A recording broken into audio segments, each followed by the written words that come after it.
here with me. He scored 355 in JAM. They are champions. I feel our young persons are not finding the right mentors to lead us to development. So for me, it is a challenge to say education is the light into the future. And any country that wants to live in darkness is the one that destroys the education system. We will resist that. And I challenge every governor, president, local government chairman, that the education sector must be revived. It's a fight I have taken upon myself, and it's a fight I will achieve. Nigeria has remained poor for too long. It is unacceptable. Africa has remained in the bottom of development for too long. We'll have to change that. And education is the key.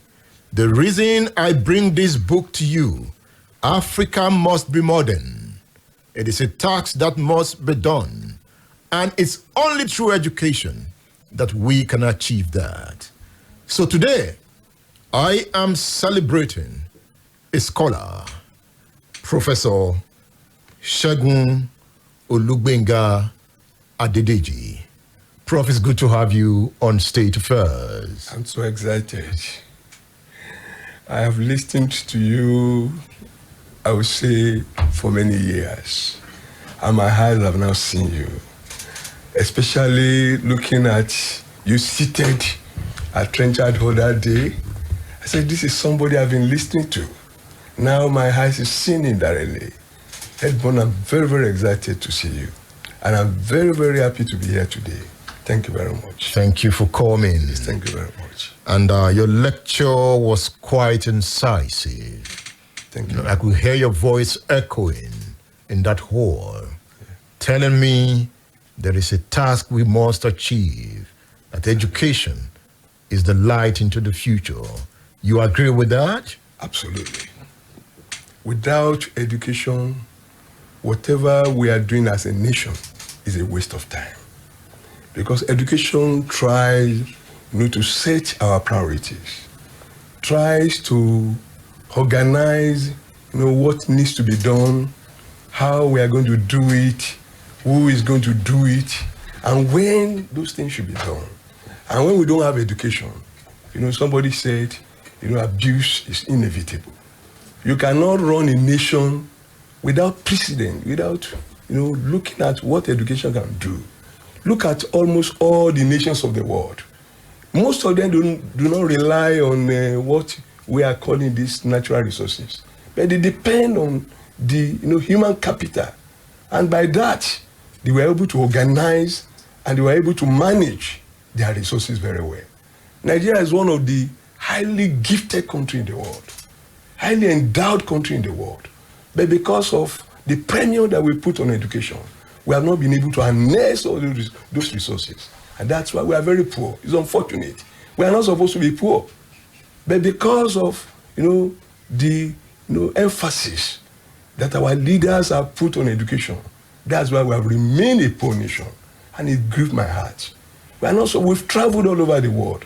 We see that many of these countries, they don't have what we have. What they have is just education to organize whatever they have. And they are making, big, impact in their nation. We can do it. And that's why I told, my vice chancellor that day, doesn't matter who is giving what.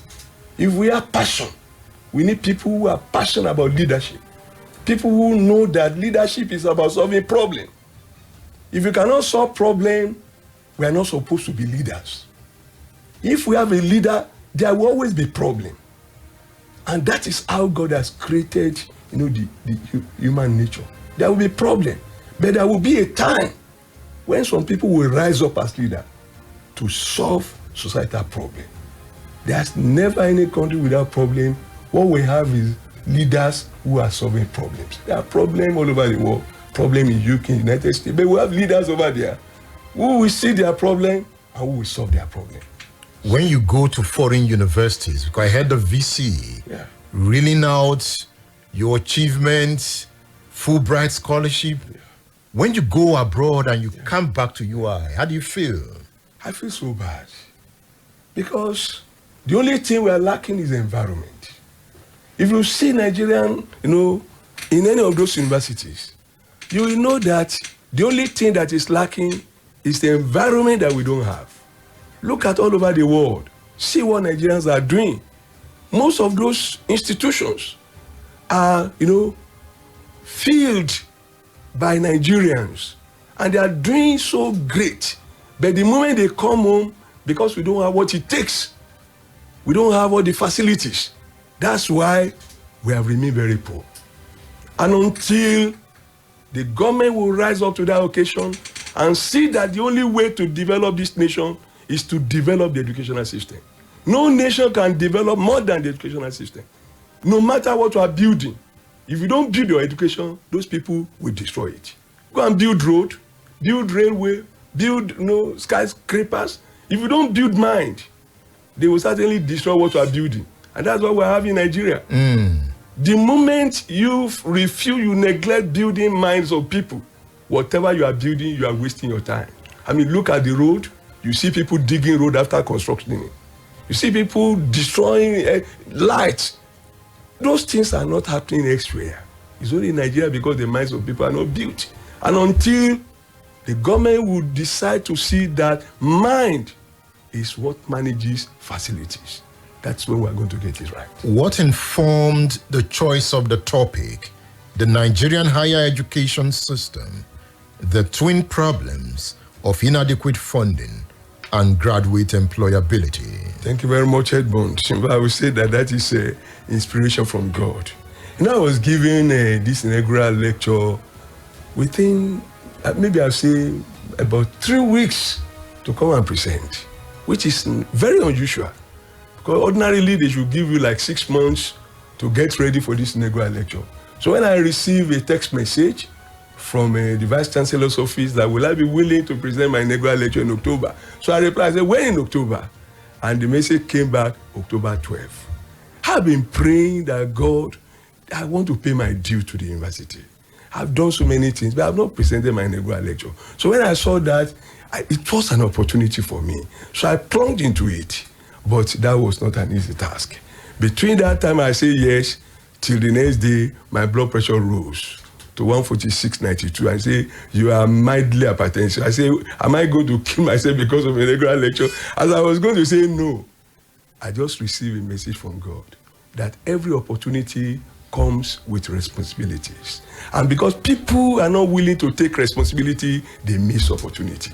When I heard that, I said, God, I will take this responsibility, but you will help me. As I was doing that, I just saw a booklet, that was written by Augustine University, where I represented Professor Emeritus Professor Bamiro to present a convocation lecture. As I was reading the preface, Emeritus Professor Bamiro just acknowledged me. Said, I want to thank Professor Shegun Adediji, whom I worked with in funding and graduate employability. I said, wow, what am I looking for again? This is my area of comfort. So I just said, sorry.